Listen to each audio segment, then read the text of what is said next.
Hey everybody, today we're going to be talking about Doctrine and Covenants, section 1, verse 5, just continuing on with this series. We're going to read it, we're going to break it down, expound, summarize, and leave you with some questions.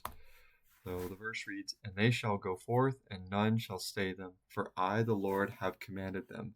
So that's verse 5. Let's break it down.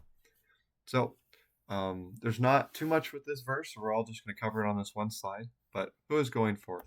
Well, from the last couple verses, we learned that it's his chosen disciples in the last days, the people of his church, that are going to be bringing this message forth to all people. So why are they going forth? Well, it's to proclaim the Lord's voice of warning to all men, um, of the destruction of the wicked at the second coming, as well as the message of the restoration.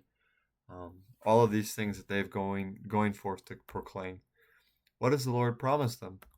Well, the Lord promises them that if his disciples go forth, no one will be able to stop them or the message they proclaim to all the world, which is pretty cool if you ask me. A very powerful promise, that none shall stay them. So, and then this last part, "For I, the Lord, have commanded them." Again, the Lord just affirms that he is the one commanding them. This is not a commandment from Joseph Smith or any other source but the Lord. I love it when the Lord takes the time to emphasize that I have commanded them, um, just to affirm the divine source of this commandment. And so, just going back to the phrase, "and none shall stay them," just a few little definitions and helpful things. The term "stay" in this context means stop, hinder, or delay. You can kind of think of it as the same language that's used in the Standard of Truth that Joseph Smith proclaims to the world. Some of this language is used, just the idea that no one will be able to stop, hinder, or delay the message or the messengers. Um, and then, of course, none is no person or thing. Nothing will be capable of stopping this message. Shall is just kind of that emphasis of the future tense. It's emphasizing that they will, when they eventually go forth, no one will be able to stop the message. And so, some really cool things you can think about with this. And so, that's kind of the main analysis. There's only one footnote, and I wanted to go into this one footnote. And so, it's the Topical Guide Missionary Work. And so, if you go into the Topical Guide for Missionary Work, it gives you a lot of great insight into the different responsibilities of missionary work and what it entails to go forth and what we are going forth with specifically. So it talks about like the Abrahamic covenant and the mission of the Latter-day Church and some of those different things. But something I thought about when I was reading this verse is, how could this verse be a comfort to those seeking to participate in the Lord's latter-day work?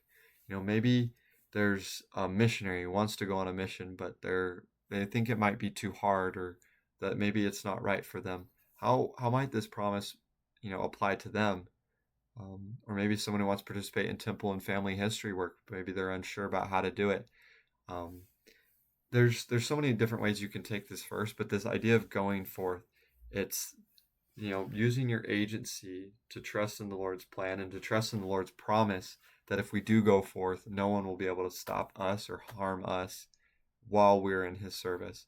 So I just think that concept's really cool. So I highly recommend that you look into this footnote because it gave me a lot of insight into what this verse was talking about, and ultimately, it's the purpose of missionary work and promising us that if we are going forth in His name and doing missionary work for Him, that no one will be able to stop the message and no one will be able to harm us in that process, um, which is pretty cool.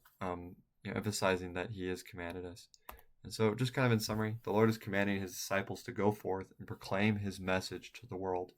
He promises His disciples that if they go forth, they will be divinely protected, which is a powerful promise. Um, and so these are just more questions to consider. I love questions, and so I'm going to just read these. Um, so, in what ways might the promise that none shall stay them serve as a source of strength or comfort to those called to share the gospel message?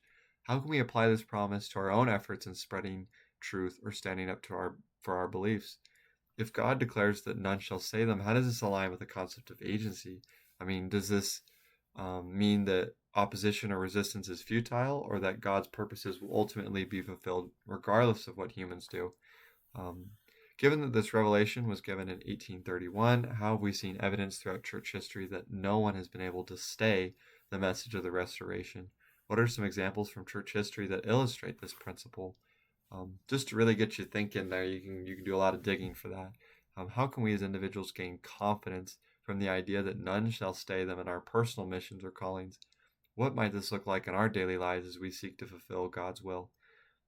And then this last one is more of a personal reflection is when have you felt God's work in your life was unstoppable or divinely protected? How did that experience shape your understanding of his promise in this verse? So a lot to think about there. And so I highly consider that you um, consider those questions and seek to answer them in your own way. And I'd love to have a discussion about it sometime. But that's about it for this verse. Thanks everyone for watching.